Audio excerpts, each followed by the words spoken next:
the red thing in almost like the runner from Marathon, coming in and giving the message to the king before he died.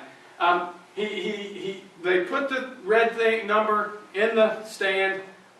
Miraculously, they survive until the food gets there. But not before they've had to chase down other children and talk to the manager, because the crayons and the placemats you're supposed to color on are not where they're supposed to be. And so as the parents finally get the food from the tray and they distribute it, and these children who have been wild creatures begin blessedly munching, digging into their food, and the parents both exhale a sigh of relief. And they take a bite of their sandwich while silently praying thanks to God that they are finally fed. And a pastor at the table next door says, "You know what? Righteous families pray before they eat."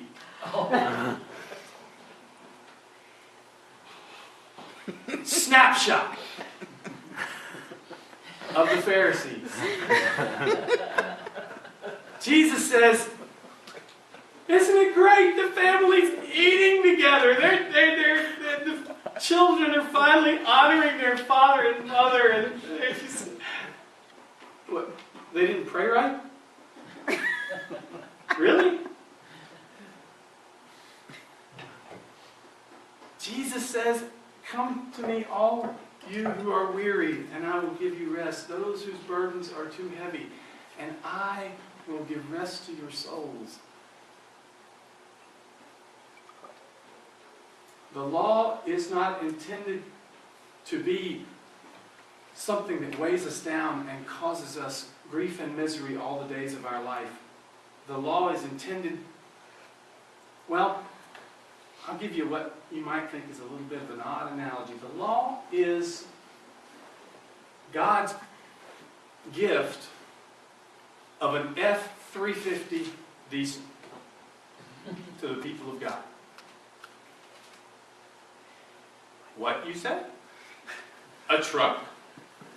Really? The law is an F-350 dually. It's got 4 wheels on the back. This is a heavy-duty deal here. And the law is intended to be used by the people of God for the carrying out of God's purposes. You don't have to add anything or subtract anything to a dually. You don't have to. You can use it to bless your neighbors, to carry shingles to the people whose roof needs repaired, to get people in the back of it to carry over to pick up trash at somebody's house. This law is intended for the good use of God's good people, and the Pharisees are concerned about the mud on the tires. They're concerned about chips in the paint. They want to put it in the garage and park it, and their sole preoccupation is keeping the F-350 exactly like it was when it was given to them. Well, I don't know, you might put some mud flaps on it because you never drive it in mud. You might put some chrome. They add stuff to it, sure. But none of it really fulfills the purpose for which that F-350 was given, which is to bless the neighbors in the neighborhood, to find the strangers and the hungry and give them welcome, give them food. The Pharisees are majoring in minors. And I'm glad we never do that in the people of God. I'm glad we never have our facilities become the only thing that matter. I'm glad we never create rules that outlive their usefulness. I'm glad we never worry about keeping rules to the exclusion of loving our neighbors as ourselves.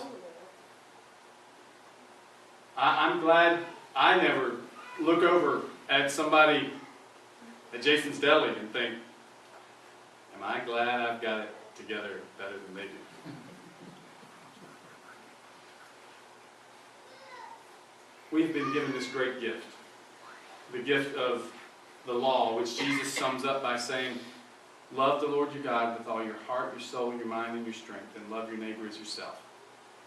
In a few weeks, we're going to concentrate on those verses, and we're going to think through what it means to live into that commandment as the primary commandment. Taking away all the stuff we add, because we Methodists, we like to create legislation,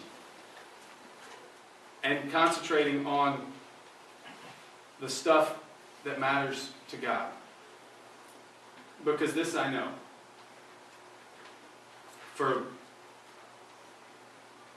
people like me who have a hard time keeping it together, Jesus came to witness in person to the wild love that God has for you and me. For people who mess things up, for people who don't always get it right. But Jesus says, the most important thing to me is not what you confess with your lips, but what you live out in your lives. And he reads from Isaiah and says, God is not really interested in our lip service. God is interested in what we are going to do today and tomorrow and the next day after that for the people that matter most to God. So when there are stains on the carpet, when there are smudges on the walls and scratches on the floor of our beautiful building, we care more about the little devilish sinners that make those marks than about the fact that this beautiful F350 has got a little ding on its paint. What a beautiful thing that God has given us what we need to serve God and love our neighbors as ourselves. Will you pray with me? God, there's nothing we can do to help ourselves. But there is an immense amount you have already done to help us. To provide what we need for loving you and loving our neighbor. Help us concentrate on the needful things, the things that matter most to you. Help us surrender ourselves in loving attention and extravagant affection. And forgive us when we fall short. Forgive us when the words of our mouths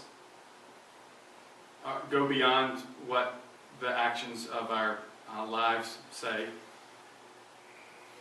Forgive us when we forget to keep you at the center of our lives.